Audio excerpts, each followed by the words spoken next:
একজন মানুষ যখন মারা যায় সে কি বুঝতে পারে যে সে মারা গেছে বা কখন বুঝতে পারে?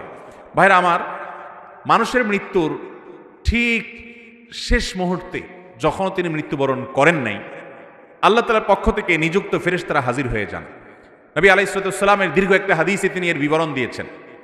এটা অদৃশ্যের জগতের বিষয়, যেটা আমরা দেখতে পাই না। এটা জানার একমাত্র উপায় হলো ওহী। আল্লাহ তাআলা স্বয়ং ওহীর মাধ্যমে নবীজি সাল্লাল্লাহু আলাইহি সাল্লামকে জানিয়েছেন, তার মাধ্যমে আমরা জেনেছি। এটি আমাদের জানার সূত্র, কারণ এটা দেখার জিনিস না, আলমুল গায়েব বা অদৃশ্যের জগতের বিষয়। ওহী নির্ভর জ্ঞান ছাড়া এ বিষয়ে জানার কোনো উপায় নেই। তো নবী আলাইহিস সালামের দীর্ঘ হাদিস থেকে আমরা জানতে পারি, কোনো মানুষ যদি জান্নাতি হন, তার রূহ কবজ করার জন্য ফেরেশতাদের একটা বিশাল দল আসে। তারা এত সুন্দর করে আসে, উপস্থাপন হয় ওই লোকের সামনে যে তাদের আচার আচরণ, তাদের ওই লোকটাকে অভিবাদন জানিয়ে আখিরাতের জগতে নিয়ে যাওয়ার জন্য, ওয়েলকাম জানানোর জন্য আসার যে ব্যবস্থাপনা, দামি মূল্যবান পাত্র, রুমাল, সেখানে রূহ কবজ করে নেওয়া, সেগুলোর জন্য যে আয়োজন থাকে, এটা দেখতে দেখতে সে আল্লাহর বান্দা, নেককার বান্দা, ইমানদার মানুষটা, জান্নাতি মানুষটা হাসতে হাসতে তার রূহটা বের হয় এবং দুনিয়া থেকে চলে যান। অর্থাৎ খুব আনন্দের সাথে তিনি চলে যান।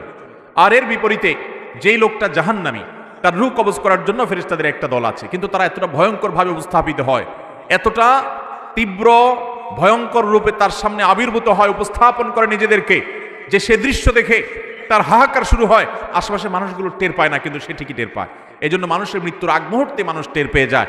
এমনকি যারা ইমানের উপরে সারা জীবন অটল ছিল, অবিচল ছিল, তাকওয়ার উপরে অটল অবিচল ছিল, হারাম থেকে বাঁচার জন্য সংগ্রাম করেছে সারা জীবন, এই মানুষগুলোকে কোরআনে বর্ণিত আয়াতে বলছে যে তাদের জীবন সায়ান্নে, তাদের রূহ কবজ করার আগে আল্লাহর পক্ষ থেকে ফেরেশতারা তাদেরকে জানিয়ে দেন, তারা উপস্থিত হন, তাদেরকে সুসংবাদ দিতে থাকেন, আল্লাহ খাউফুন আলাইহিম ওয়ালা হুম ইয়াহজানুন, যে তাদের কোনো ভয় নাই, তাদের কোনো পেরেশানি হবে। আল্লাহ তাআলা আমাদের সবাইকে নেক মৃত্যু, ঈমানের মৃত্যু, জান্নাতি মানুষের মৃত্যু আমাদের সকলকে নসিব করুন।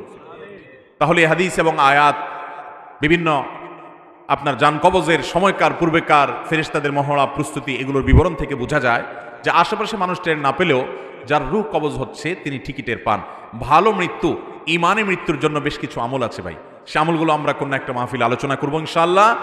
এই ঈমানে মৃত্যুর জন্য একটা কমন আমল হলো যে আমরা সবসময় ঈমান এবং নেক আমলের উপরে, ফরজ কাজ করার উপরে, এই যে ফজরের সময়, শীতের সময় ফজর নামাজ পড়া কষ্টকর, কিন্তু কষ্ট উপেক্ষা করে হলেও করবো। এইভাবে আপ্রাণ যদি চেষ্টা করে যান, নিজের সঙ্গে নিজে লড়াই করে যদি আল্লাহর ফরজ বিধান মানেন, হারাম থেকে বাঁচার চেষ্টা করেন, আপনার মৃত্যুর সময় ঈমান সাথে নিয়ে আপনি যেতে পারবেন ইনশাআল্লাহ। তাহলে ঈমানের মৃত্যু যখন হবে তখন সুসংবাদ পেতে পেতে দুনিয়া থেকে যাব। আল্লাহ না করুন যদি বেঈমানের মৃত্যু হয়, ফাসিকের মৃত্যু হয়, কাফেরের মৃত্যু হয়, তাহলে সেক্ষেত্রে দুনিয়া থেকে দুঃসংবাদ দেখতে দেখতে যাওয়া লাগবে। অতএব হাদিস আয়াত থেকে বোঝা যায় মৃত্যুর আগ মুহূর্তেই একজন মানুষ টের পেয়ে যায় যে তার গন্তব্য কোথায় হতে যাচ্ছে। আল্লাহ তাআলা আমাদের সবাইকে নেককার মানুষের মৃত্যু নসিব করুন।